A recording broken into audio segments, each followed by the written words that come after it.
Hello everyone, this is the second part of the chapter Nancy's Dream.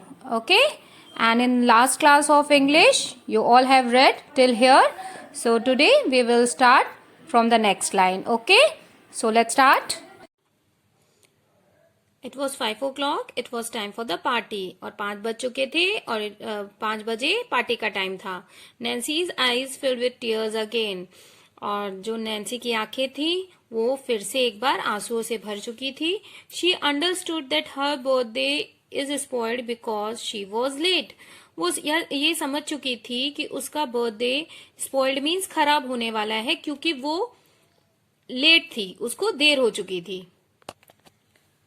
Suddenly Nancy heard a voice. Get up, Ria. अचानक से उसको एक आवाज सुनाई दी. Heard means सुनाई देना. क्या सुनाई दिया? Get up, Ria. रिया उठ जाओ. It's your birthday today. आज तुम्हारा बर्थडे है. Happy birthday, dear, said mother shaking her gently. उसकी मदर ने उसे प्यार से शेक करते हुए विश किया और क्या कहा? Happy birthday.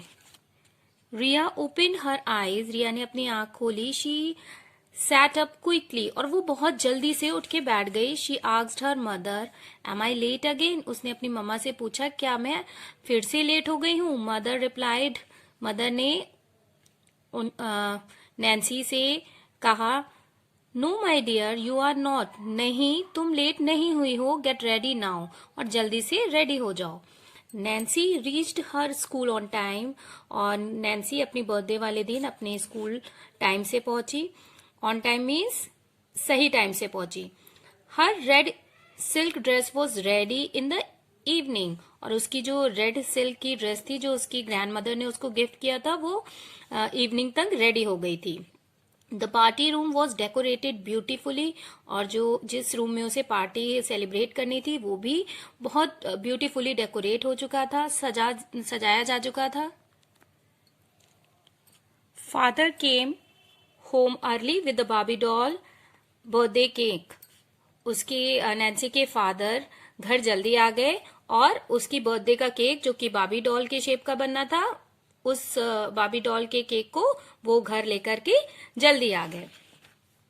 All her friends came on time. और उसके जितने भी फ्रेंड्स थे वो सब टाइम पर आ गए. Nancy happily blew out the candles on her cake.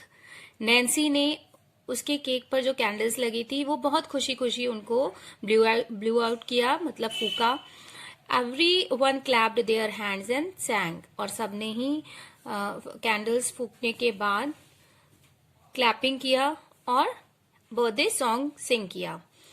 कैसे सिंग किया? Happy birthday to you, happy birthday to you, happy birthday dear Nancy, happy birthday to you. Okay. Then Nancy really enjoyed herself that night. और Nancy ने वाकई में बहुत enjoy किया अपनी birthday वाली नाइट में. Nancy told her mother about her dream. Nancy ने अपने ड्रीम, अपने सपने के बारे में बताया जिसमें उसे स्कूल लेट से पहुंचने में डांट पड़ी थी और उसका जो पार्टी का रूम था वो डेकोरेट नहीं हो पाया था और जो उसकी ड्रेस थी वो भी नहीं स्ट्रिच हो पाई थी. And realise the importance of things on time. और जब उसने अपनी मदर को अपने ड्रीम के बारे में बताया तो ये भी रियलाइज किया, ये भी समझ आया. रियलाइज मीन्स महसूस होना या गलती का एहसास होना. ये समझ आया कि समय पे जो काम है उनको करने की कितनी इम्पोर्टेंस होती है. She said mother from today onwards I will always be on time. और उसने अपनी मम्मा से कहा कि मम्मा आज से मैं हमेशा सारे काम टाइम पर करूंगी. Mother hugged her and said, Nancy you are a wonderful child. Mother ने, उसकी मम्मा ने उसे गले लगाया और कहा कि तुम बहुत ही अच्छी बच्चे हो. So students, what did you get from this chapter? इस चैप्टर से आपको क्या समझ में आया?